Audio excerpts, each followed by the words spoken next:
नमस्कार, तनु की आवाज़ चैनल में आपका स्वागत है। हमारी आज की कहानी है माफ़ी। मोहित अपनी माँ सविता के साथ एक गांव में रहता था। मोहित के पिता का देहांत हो चुका था। सविता गांव के घरों में काम करने जाती थी।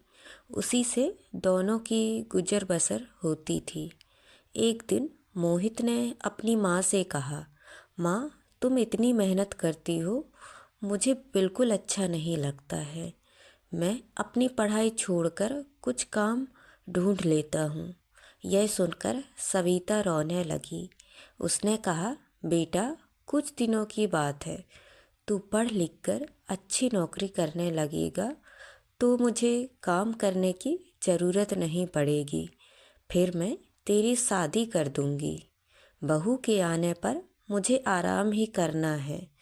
तू अपनी पढ़ाई पर ध्यान दे।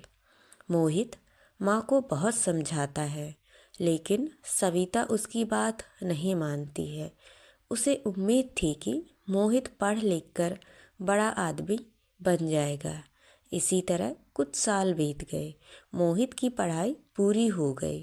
उसे नौकरी भी मिल गई। एक दिन मोहित घर आया और उसने अपनी माँ से कहा, माँ, अब तुम्हें काम पर जाने की कोई ज़रूरत नहीं है। मेरी बहुत अच्छी नौकरी लग गई है। अब तुम आराम करो। सविता उसकी बात मानकर काम छोड़ देती है। कुछ दिन बाद मोहित के लिए एक बड़े घर से रिश्ता आता है। सविता बहुत खुश हुई। उसने खुशी खुशी मोहित का विवाह कर दिया। अपनी नई बहू रोशनी को पाकर सविता बहुत खुश हुई। वह अपनी बहू को कोई काम नहीं करने देती थी। सारा काम स्वयं करती थी। रोशनी सारा दिन बैठी रहती थी। एक दिन मोहित ने अपनी माँ से कहा, माँ, तुम रोशनी से भी कुछ काम करवाया करो। इस उम्र में तुम काम करती हो और रोशनी बैठी रहती है। यह सुनकर रोशनी ने कहा, मैंने तो माँ जी से कई बार कहा है काम करने के लिए, लेकिन ये सब अपने आप करना चाहती है। मोहित के कहने पर रोशनी अगले दिन से सविता के साथ घर के काम करने लगी। कुछ दिन बाद सविता की तबीयत खराब रहने लगी। अब सारा काम रोशनी को करना पड़ता था। कुछ दिन बाद रोशनी का स्वभाव बदलने लगा। अब वह सविता से बात नहीं करती थी। एक दिन सविता ने पूछा, बहू, क्या बात है? तू मेरे से बात नहीं करती है? तब रोशनी ने कहा, आपको पता है मैं कितने बड़े घर से आई हूँ और कितनी पढ़ी लिखी हूँ। तुम लोगों ने मुझे नौकरानी बना दिया है। यह सुनकर सविता ने कहा, बहू, कुछ दिन की बात है, मैं ठीक हो जाऊंगी। उसके बाद मैं सारा घर का काम कर लूँगी। लेकिन अभी तो मैं बिस्तर से उठ भी नहीं पा रही हूँ। तब रोशनी बोली, हाँ हाँ, ये सब बहाने मैं खूब समझती हूँ। मैंने काम करना शुरू किया तो आपने सारा काम मेरे ऊपर डाल दिया है। यह कहकर रोशनी अपने कमरे में चली गई। उस दिन उसने खाना भी नहीं बनाया।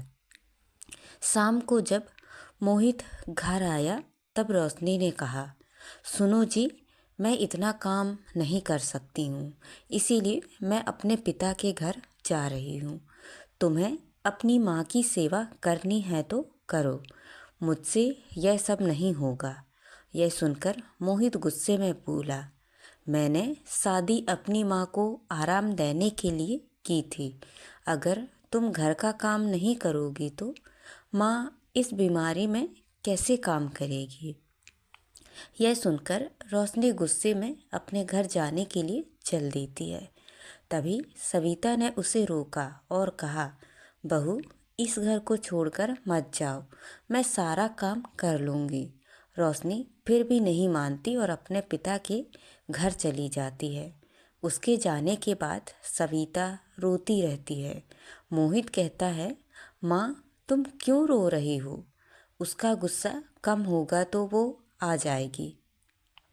यह सुनकर सविता कहती है, बेटा तू अभी उसे लेकर आ और जब तक वह नहीं आए तू भी उसके साथ वहीं रहना। मोहित कहता है, माँ मैं तुम्हें इस हाल में छोड़कर कैसे जा सकता हूँ। लेकिन सविता कहती है, तुझे मेरी कसम, नहीं तो मैं अन्न जल त्याग दूंगी और मर जाऊंगी। सविता की जिद के आगे मोहित हार जाता है और रोशनी को लेने उसके घर पहुंच जाता है। वह रोशनी को बहुत मनाता है लेकिन वह नहीं मानती।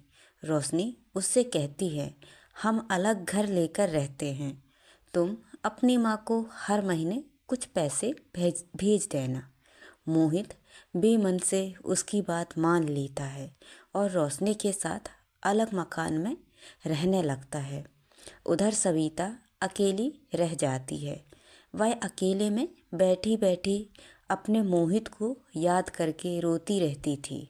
एक दिन सविता के घर पर कोई दरवाज़ा खटखटाता है।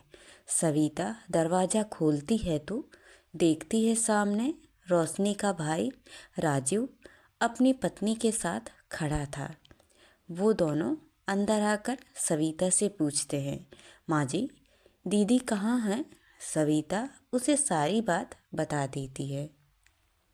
यह सुनकर राजीव कहता है, माँ जी मैं सोच भी नहीं सकता था मेरी बहन ऐसा करेगी। मैं तो अपनी बहन के साथ अपनी पत्नी के साथ शहर में रहता हूँ। आज दीदी से मिलने का मन हुआ तो यहाँ चला आया और इतनी बड़ी बात मेरे माता पिता ने भी मुझे नहीं बताई। यह कहकर वह चला जाता है। कुछ दिन बाद रोशनी अपने पिता के घर जाती है। वहाँ उसे राजीव और उसकी पत्नी मिलते हैं। रोशनी अपने भाई भाभी को देखकर बहुत खुश होती है और कहती है, भैया आप कब आए? मुझसे मिलने क्यों नहीं आए? और माँ पिताजी कहाँ हैं? तब राजीव ने कहा, मेरी पत्नी माँ पिताजी के साथ नहीं रहना चाहती है, इसीलिए मैंने उन दोनों को घर से निकाल दिया है और तू भी अब कभी यहाँ मत आना। यह सुनकर रोशनी के तो होश उड़ जाते हैं। वह रोने लगती है और कहती है, भैया आप मुझे इतना प्यार करते थे, अब कैसी बातें कर रही हो? और इस उम्र में माँ पिताजी कहाँ जाएंगे? आप उनके साथ ऐसा कैसे कर सकते हैं? तब राजीव कहता है, जब तूने अपनी सास के साथ ऐसा कर सकती है तो मैं क्यों नहीं कर सकता हूँ? मैं भी तो तेरा भाई हूँ। यह सुनकर रोशनी को अपने किए पर बहुत पछतावा होता है। वह भागकर अपने घर पहुँच जाती है और मोहित के पैरों में गिर जाती है। मोहित के पूछने पर वह सारी बात उसे बता देती है और कहती है, मुझे माफ़ कर दो और माँ जी के पास ले चलो, मैं उनसे माफ़ी मांग लूँगी। मेरे किए की सज़ा मेरे माता पिता को भी भुगतनी पड़ रही है, पता नहीं वो किस हाल में होंगे। मोहित रोशनी को लेकर अपने घर पहुंच जाता है। घर में घुसते ही रोशनी सविता के पैरों में गिर जाती है और अपने किए व्यवहार के लिए उनसे माफ़ी मांगती है। तभी दूसरे कमरे से राजीव अपनी पत्नी और माता पिता के साथ बाहर आता है। उन्हें देखकर रोशनी रोने लगती है।